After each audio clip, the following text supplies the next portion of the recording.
En op een gegeven moment komen 3 klanten hier bij de balie, komen wat afhalen. Waarvan eentje met een capuchon op en die andere 2 stonden er een beetje achter ook met een capuchon op. Alleen het was niet verdacht omdat die avond zeg maar, ook sneeuwde en zo.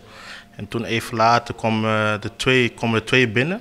Bleef eentje staan bij de balie, zeg maar. En toen kwam die wat dikkere man hier met binnen met een AK-47, met een grote pistool op zich, mitrailleur kan je zeggen.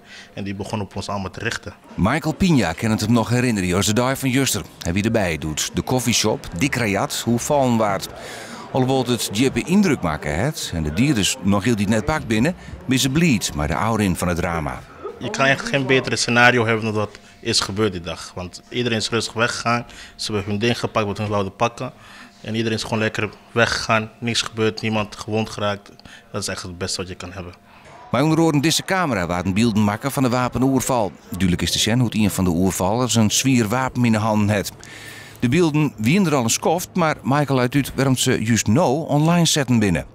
Ik heb toestemming gekregen van de politie, van de regisseur om die beelden vrij te geven eigenlijk. Omdat ze nu waarschijnlijk zover zijn in het onderzoek dat ze zeg maar, die beelden vrij konden gaan geven om meer ondersteuning te krijgen in de rug, zeg maar, een steuntje in de rug, om bekender te maken. Misschien mensen die de jongens herkennen en ze een tip kunnen geven aan de politie of noem maar op. Dus daardoor hebben ze eigenlijk gezegd, je mag ze vrijgeven.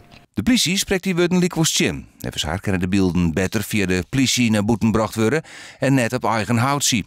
Toch vregen de koffieshoppermeesken om goed naar de beelden te zien.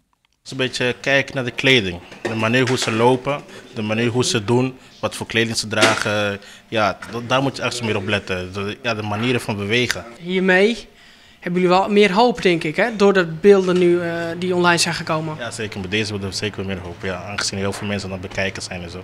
Dus dan hopen we dat ze tips gaan krijgen. En ja, de daad snel wordt gepakt.